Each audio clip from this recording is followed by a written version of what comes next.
G'day guys, Rukshan here. Thanks for joining me for the news vlog. I hope you've had an awesome start to your week. First up, some news out of New Zealand that the mainstream media there doesn't want anyone to know about. Only one outlet I could find, which seems like a smaller outlet, is even talking about it. It's crazy. This is from News Talk ZB. NZDF, which is the New Zealand Defence Force, COVID mandate ruled unlawful by Court of Appeal. And there's old mate Jacinda there, the source of truth. In the latest COVID-19 legal ruling from the Court of Appeal has upheld an appeal by members of the New Zealand Defence Force and decided that the Defence Force's workplace COVID-19 vaccination mandate is unlawful. And no, this is not being made up. Even though the mainstream media in New Zealand is not discussing this at the present time of me recording this today, the court website actually lists this as a judgment of public interest. You would think the mainstream media in New Zealand would be interested in doing a story on a judgment of public interest that is put bang center in the Court of Appeal's website. It's quite fascinating when you think about it. So I'm not making this up. You can go to the court itself and look this up.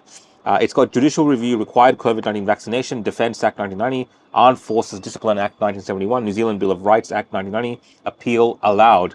And if I just click on this actual case, it is between 4 members of the armed forces whose names have been redacted, and the respondents is the Chief of Defence, the Chief People Officer, and the Attorney General. So the government, essentially, in many respects.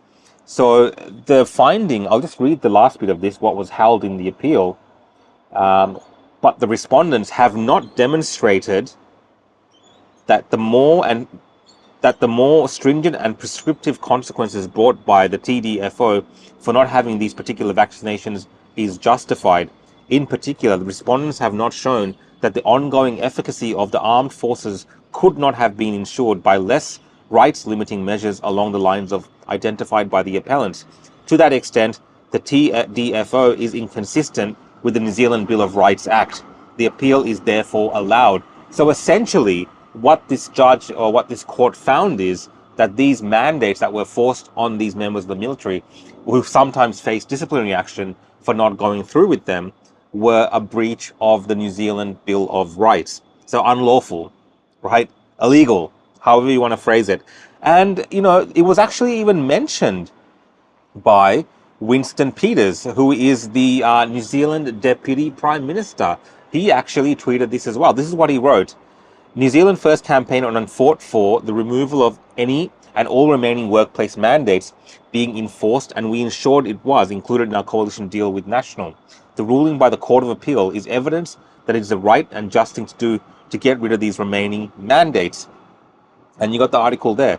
But you would think an article like this related to mandates, related to the New Zealand Defence Force, the court itself has listed as a case of public interest, would garner some attention from the mainstream media there. And as of now, there isn't. It's baffling to me. How bought and paid for is the New Zealand media at the moment? Because this does seem like somewhat of an important ruling on this matter, and this could have other consequences for other similar cases of the past where people lost their jobs in New Zealand, for instance, if this so-called mandate that was introduced by the military was a breach of the Bill of Rights of New Zealanders. If you're from New Zealand and you're watching this, let me know if you know about this. Let me know if you think I'm making too much of a big deal about this. But I feel like it is one of those instances where it is somewhat of a big deal. So the next story I have is around Tedros. I was talking about Tedros yesterday at the, where was he? The World Government Summit. He was talking about Disease X and how you have to be prepared for the next pandemic because it could hit at any moment. Well, Tedros, the last thing he's been up to is meeting with Hillary Clinton at the Munich Security Summit. This is what he wrote. Thank you, Secretary Hillary Clinton. Secretary of what? What is Hillary Clinton secretary of anymore? For a great discussion on global health challenges, including pandemic preparedness and the Pandemic Accord, Munich Security Summit 2024. So there you have Tedros and Hillary Clinton discussing the next pandemic, discussing Disease X. And Hillary Clinton also made a post about her time at the summit. She wrote, I'm leaving Munich today with a lot of great memories from Munich Security Conference, feeling energized about the global battle for democracy. We've got to make the stakes clear to voters around the world. Democracy can be messy and frustrating. Yeah, her and her husband would know all about messy and frustrating. but it is endlessly preferable to the alternative. Let's fight for it. So I don't know what these guys are cooking up. Well, they had the WEF, they had the World Government Summit. Now they've got the Security Summit. These globalists and these leaders and these elites have been meeting each other for the last few months now, back to back to back. And there is something cooking, especially in the year of the US election, 2024, and how much TDS is out there. I can't put my finger on exactly what's going to happen this year, but we gotta be mindful that this year we should be prepared for anything to go down in 2024. Let me know in the comments if you have any ideas about what we should be looking out for come this election cycle when we get closer. Now, speaking of globalists, we actually have a globalist entrenched deep within the Australian system of censorship that is running rampant at the moment, and that is our eSafety Commissioner, Julie Imam-Gran. Now, she is a WEF alumni, good mates with Klaus. She consistently attends the WEF forums. She's previously worked at Twitter during their crazy regime of censorship, and she's also worked at Microsoft, I believe, and also a staffer in Congress at one point as well. So she's an American Australian of sorts, and she has a very long history, deep connections in the tech industry. But she is our censorship czar. And this is Malcolm Roberts, Senator Malcolm Roberts of One Nation, questioning her at a Senate hearing today about her reasoning behind her notice that she sent to Elon Musk, fining him and putting him through a court process. Let's have a listen to this. Okay, referencing your panel session at Davos, your office has just sent Twitter a notice regarding their allowing hate on the Twitter platform, including allowing previously suspended users back on the platform. Yep. Can you give me examples of Australian accounts that X has allowed back on that your office objects to? So the online hate notice looked at the range of trust and safety governance steps that they had taken, including firing 80% of their safety engineers, more than half of their content moderators, and 80% of their public policy personnel, so the people that actually look after the safety. We did ask them, it was reported that 62,000 previously banned users, and to be permanently banned on Twitter, you have violated the policies pretty egregiously a number of times. So we asked them the question, and they responded. When we asked about the 62,000, they responded with 6,100. We assumed that meant they reinstated 6,100 previously banned Australian accounts. Which wasn't in the manner and form of the notice and the question in which we asked them. But they didn't name what those specific ones were, but they did tell us that there are no additional safety provisions, even though they have been permanently banned for online hate in some cases. It seems to me, Ms. Grant, that you're assuming the previous bans were in order. Have you explored those previous bans before coming to that judgment? Well, so Twitter, as the company, had a whole range. I think the answer there is no. She has no freaking idea what this is about. Yet she sent this notice because Twitter has had a change of management, and we had Elon derangement syndrome happening as well. And the fact that Elon Musk has literally gotten rid of a lot of the workers and staff that was unnecessary in his eyes in terms of running a business, which he's allowed to do as a private business owner, and automated a lot of the processes and had a more streamlined process when it comes to moderation, especially one that's backed by technology, AI and all this kind of stuff. So he's got rid of the workforce, but she's, butthurt about that. She's had a sook about it, but she has no idea why she's complaining. Literally, Senator Malcolm Roberts is asking her, do you know why those Australian accounts were banned, and do you know why they were reinstated? And she's got no idea. Policies, including a hateful conduct policy, they remove or they. So you haven't. What you've done is you've gone off their interpretation of their policy, even though we know they were biased. Well, that's the only thing we can do, Senator. Could you come back to That's a very important there that Senator Malcolm Roberts raises. The previous Twitter administration, a private company, they can ban whoever, whatever the policy, they were banning people left, right, and center for all types of nonsense. They were banning doctors. There's documents between the US government and personnel at Twitter talking about, who to censor. This was a censorship out of control at Twitter. So a lot of people could have got banned for almost anything. You could get banned for, using the incorrect pronouns just because you support Donald Trump was a popular reason to ban people. So there was a number of accounts, thousands, maybe tens of thousands, hundreds of thousands of accounts, particularly during the 2020 election, 2016 election, and the midterm elections that were gutted from Twitter.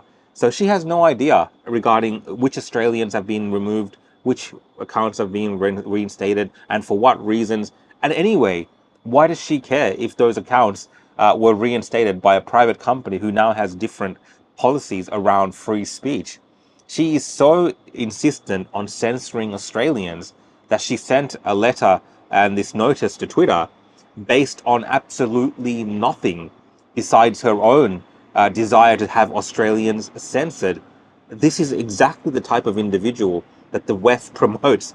These are exactly the type of people that we do not want entrenched in our political system, particularly lording over us and making these policies that impact us online and our rights, our ability to communicate. She is exactly that type of villain. So the eSafety Commissioner, her whole history is questionable. And now when you hear her speak, and the fact that she has no idea makes me question her even more. Now, the next story that I have, guys, is this latest one regarding, the offshore boats that we've had coming in, the illegal migrants that are coming in by boat under Labor government. And has this been this contention happening within the discussion of this topic, where Labor has come out saying that even Labor and the experts have said that just talking about the fact that we're having immigration issues around these boats coming and around illegals being introduced back into the community who have committed crimes, for instance, murder and child abuse, because they've been let out under the Labor administration by the High Court. So the fact that we're talking about these issues is actually dangerous for Australia, because for us criticizing the Labor government, it means that human smugglers might actually send more boats to Australia. That is how they're framing this. Let me read this article from the SBS and you can kind of get a glimpse into this. Experts fear Australia's border control squabbles could entice people smugglers. A boat from Indonesia carrying at least 39 men made landfall last week in Australia's far north. Passengers believed to be from Bangladesh, India and Pakistan were discovered on Friday near a remote Indigenous community close to the former Western Australian Church mission of Beagle Bay. The incident has inflamed political debate over Australia's border security, with opposition leader Peter Dutton accusing Prime Minister Anthony Albanese of giving people smugglers a green light.